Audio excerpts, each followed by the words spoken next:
So hello guys, my name is Parth और आज हम बात करने वाले हैं NCERT class 10 science chapter number 1 chemical reaction and equation के बारे में। इसके ऊपर मैं पहले कुछ लेक्चर्स बना चुका हूं, अगर आपने नहीं देखा डिस्क्रिप्शन बॉक्स में लिंक होगा, वो जाके देखो। पिछले लेक्चर में मैंने बात करी थी कि एंडोथर्मिक और एक्सोथर्मिक रिएक्शन क्या होते हैं, उन दोनों के बीच में क्या क्या डिफरेंसेस होते हैं। इस लेक्चर में बात करने वाला हूँ रिएक्टिविटी सीरीज के बारे में और डिस्प्लेसमेंट रिएक्शन और डबल डिस्प्लेसमेंट रिएक्शन के बारे में। सबसे पहले डिस्प्लेसमेंट रिएक्शन को समझने से पहले सबसे पहले आपको समझना पड़ेगा कि रिएक्टिविटी सीरीज क्या होता है, और रिएक्टिविटी सीरीज को समझने से पहले आपको यह समझना पड़ेगा कि रिएक्टिविटी क्या होता है। तो रिएक्टिविटी होता है किसी भी एक सब्सटेंस की रिएक्ट करने की क्षमता को रिएक्टिविटी कहते हैं।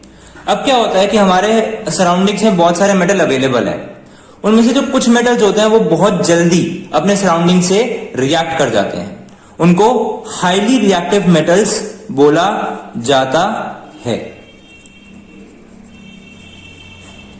इसका अगर मैं एग्जांपल लूं तो हाईली रिएक्टिव मेटल का, तो सोडियम एक ऐसा मेटल है जो बहुत ही तेज रिएक्ट करता है, बहुत ही वाइगरसली रिएक्ट करता है। साथ ही साथ कुछ मेटल्स ऐसे होते हैं जो लो रिएक्टिव होते हैं, यानी कि जिनको रिएक्ट करने में टाइम लगता है, उन मेटल्स को हम लो रिएक्टिव मेटल्स बोलते हैं। इसका जैसे एक एग्जांपल हो गया आपका गोल्ड। गोल्ड जो होता है वो बहुत ही धीरे रिएक्ट करता है। धीरे या तेज रिएक्ट करने से क्या मतलब है, सपोज मुझे सोडियम को वाटर के साथ रिएक्ट करवाना है, तो क्या होगा, सोडियम वाटर के साथ एकदम से बहुत जल्दी रिएक्ट कर जाएगा, मगर गोल्ड को उसी वाटर के साथ रिएक्ट करने में थोड़ा सा टाइम लगेगा। तो इन दोनों के बीच में क्या फर्क है, इन दोनों के बीच में इनकी रिएक्टिविटी का फर्क है।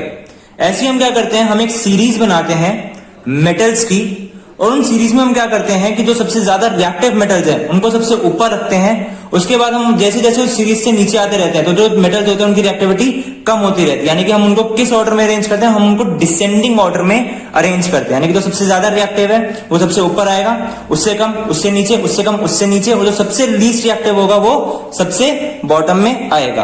तो एक बार रिएक्टिविटी सीरीज की डेफिनेशन पे नजर मार लेते हैं। रिएक्टिविटी सीरीज की डेफिनेशन क्या है, reactivity series is the arrangement of metals. Reactivity series क्या है, एक अरेंजमेंट ऑफ मेटल है, किस ऑर्डर में, इन डिसेंडिंग ऑर्डर।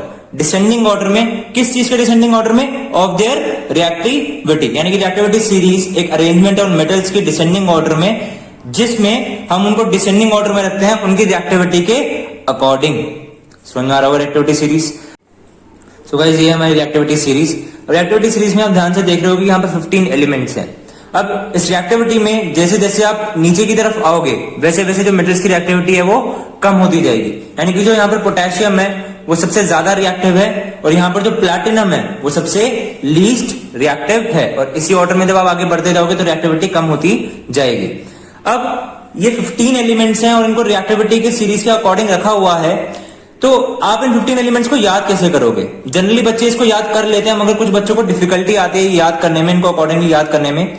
तो इसमें हम क्या करते हैं, हम इसमें एक स्टेटमेंट याद कर लेते हैं जिससे इनको याद कर पाना आसान हो जाता है। वो स्टेटमेंट क्या है, वो स्टेटमेंट है केदारनाथ का माली आलू जरा फीके से पकाता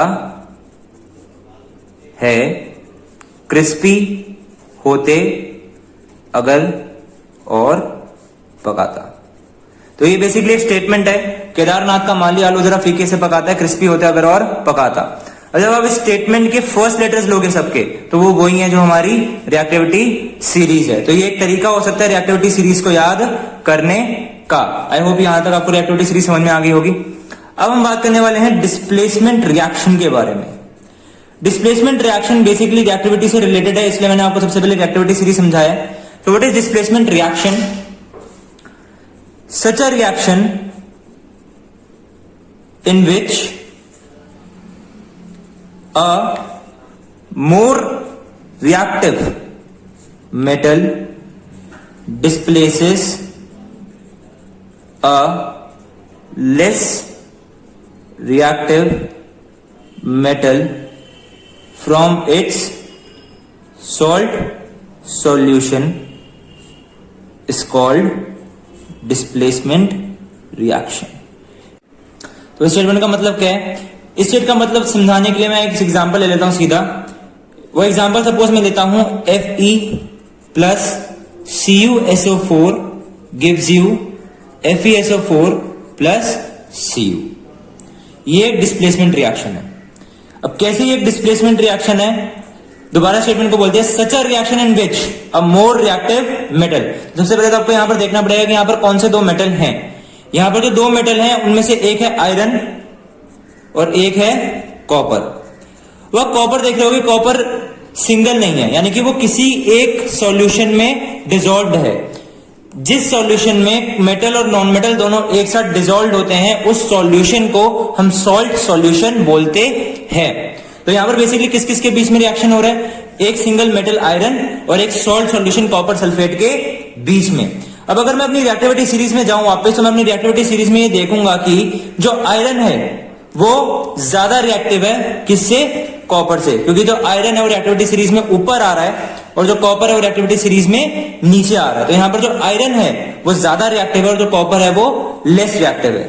तो अब आयरन क्या करेगा, आयरन बीइंग मोर रिएक्टिव, क्योंकि आयरन ज्यादा रिएक्टिव है, वो कॉपर को उसके सॉल्ट सॉल्यूशन में से डिस्प्लेस कर देगा। तो FeCu की जगह पे आ जाएगा, जो Cu है वो Fe की जगह पे आ जाएगा। तो जो हमारा जो नया कंपाउंड बनेगा वो बनेगा FeSO4, क्योंकि जो आयरन था वो सल्फर में आ गया और कॉपर जो गया वो अलग हो गया।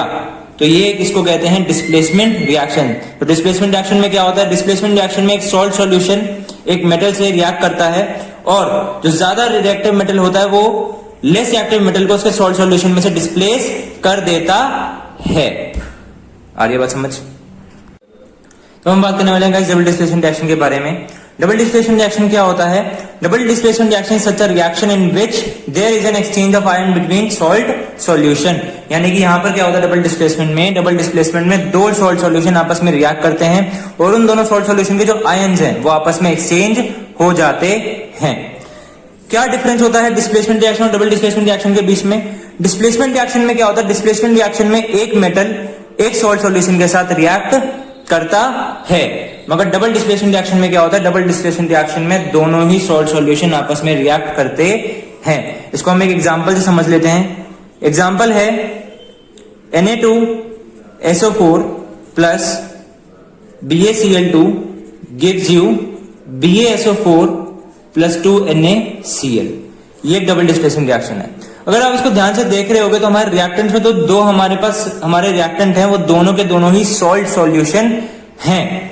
तो अब क्या होता है कि इनके जो आयंस होते हैं यानी कि इनके जो मेटल्स होते हैं वो आपस में एक्सचेंज हो जाते हैं। यानी कि जो Ba है वो SO4 के पास आ जाएगा और जो सोडियम है वो क्लोरीन यानी कि क्लोराइड के पास आ जाएगा। तो हमारे जो कंपाउंड्स बनेंगे वो क्या बनेंगे, बेरियम सल्फेट और सोडियम क्लोराइड।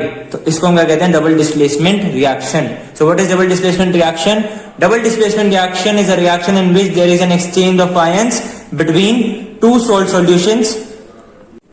अब आज का लेक्चर समझ में आया होगा गाइस, अगर समझ में आया तो लाइक कर देना, शेयर कर देना, सब्सक्राइब कर देना, अपने दोस्तों का शेयर करना मत भूलना और साथ ही साथ बेल आइकन को प्रेस कर देना ताकि आपको आगे की नोटिफिकेशंस मिलती रहे। Thank you so much for watching.